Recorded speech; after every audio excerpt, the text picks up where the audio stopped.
there's a couple of different types.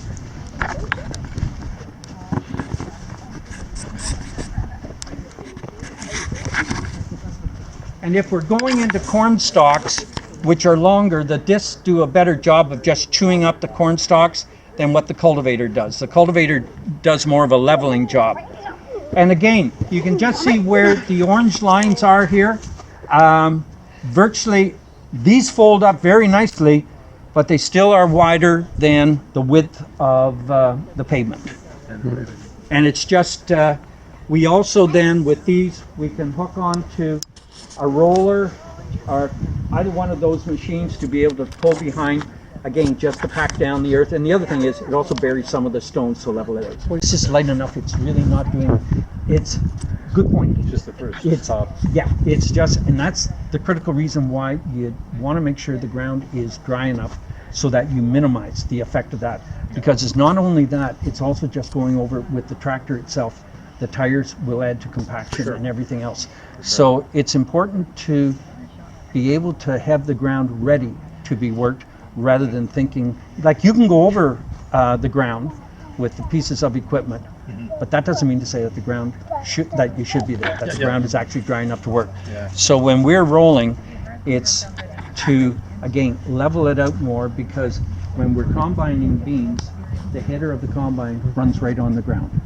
So you want to have it as smooth as you can, and just the idea of having stones buried so that you don't get them. It's far easier to bury the stones in the spring when the ground is loose, rather than have them go through the combine and have a problem on that. That gets, that's an event you really don't relish.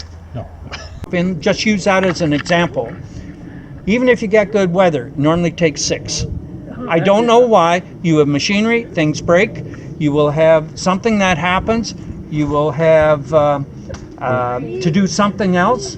You'll be blessed to look after grandkids, and who knows what else. But normally you figure in good weather, you double the length of time that it takes to put in the crop. So you can imagine how that can just expand when you have bad weather, where you know you got to wait another 3 days. And as I say, like right now, we could be another 5 days before we're out on the land, which we need to be patient. We need to be patient, because otherwise the ground just doesn't work up. And it's, as I said, you guys know that just from gardening. So it's really no different than what you guys do on a home front basis. Cash crop, you'd more likely want somewhere between almost 2,000 and 3,000 acres. And you can almost get to a point when you have years that are not very good, and if you're not making money off 50 acres, the idea of all of a sudden farming more does not it just means you're not making money off of 1,000 acres. So I'm not saying that you need to have a good relationship with lenders, because farming is not a cheap cash flow occupation. And we've had circumstances over the last year with things. Our fertilizer has gone up. It went up 50% 2 years ago, and it's up another 20% this year. And just trying to find pieces of good used equipment is extremely, extremely difficult. There are people out there that are always able to do that and buy new. But even with new, it's taking a long time to get the production there. Everything is just, nothing is working quite as well as it used to. And if that's the way it's going to be, we just need to be respectful on the farm, and then you move it out as things have you contracts or whatever on that. And we just haul with wagons because of our close proximity. We can do that. But the larger farmers will be hauling with tractor trailers. So with them on the road, you know that they are legal for width. For us, when we're hauling wagons on the road, we are in our own lane. There's no problem on that. And we have cameras on the back of all the wagons that go into the tractor cab. So if we're making a turn or doing anything, we can actually see what is going on behind us. Far more extensively, and even in the States, there's plants that are being built to manufacture soybeans into biodiesel, and they're being owned by the oil companies. Okay. So the oil companies recognize that they're more likely going to have to do something other than the oil, gas, diesel type situation.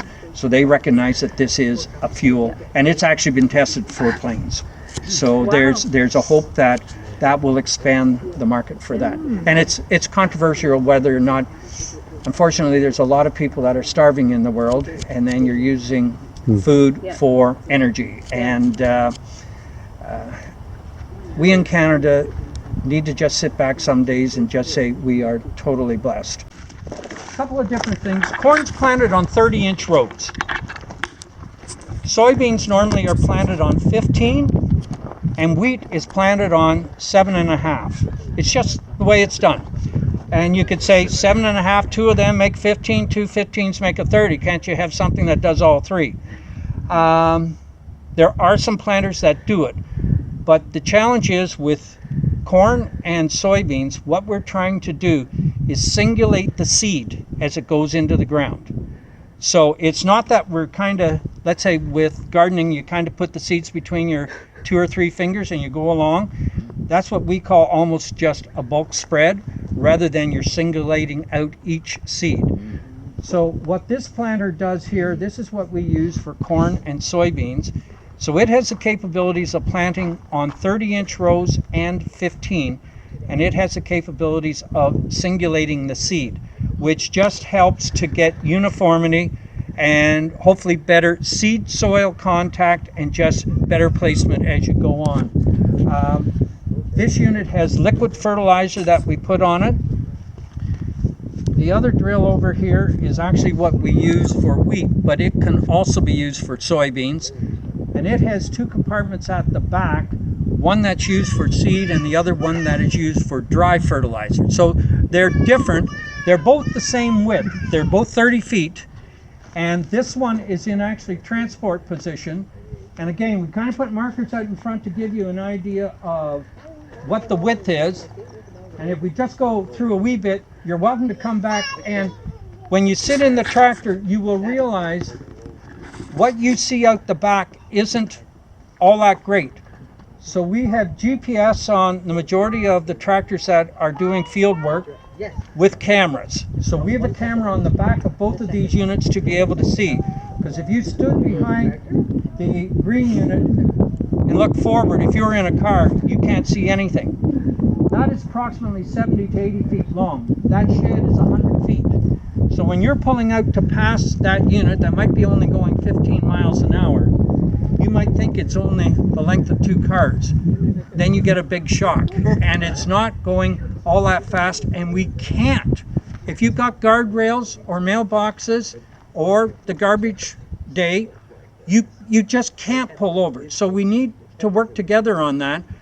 And I've been stopped at the laneway making a left-hand turn in here with this unit. I was waiting for somebody to come towards me. I could see that there was 4 cars behind me with the camera. If I was looking with the naked eye, I might have sensed that there's something behind. All 4 of those vehicles pulled out and passed me. I had my signal lights on. I was hugging the center line. I was stopped.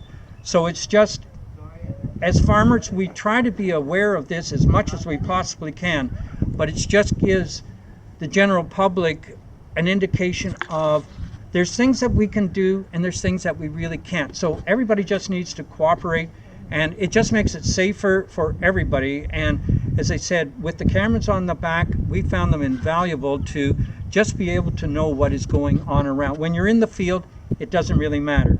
And you just really don't know, because the vehicles are moving so quickly.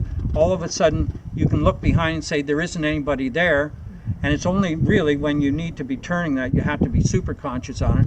But I think all of you have more than likely come up on either traffic stopped or whatever, and it's like, oh my gosh, we had to stop a whole lot quicker than what we thought we were going to. Just do it in a different way. This one, the wings fold up, and then you just pull it straight. And this one actually pivots. It's what they call a pivot planter. So it actually turns sideways.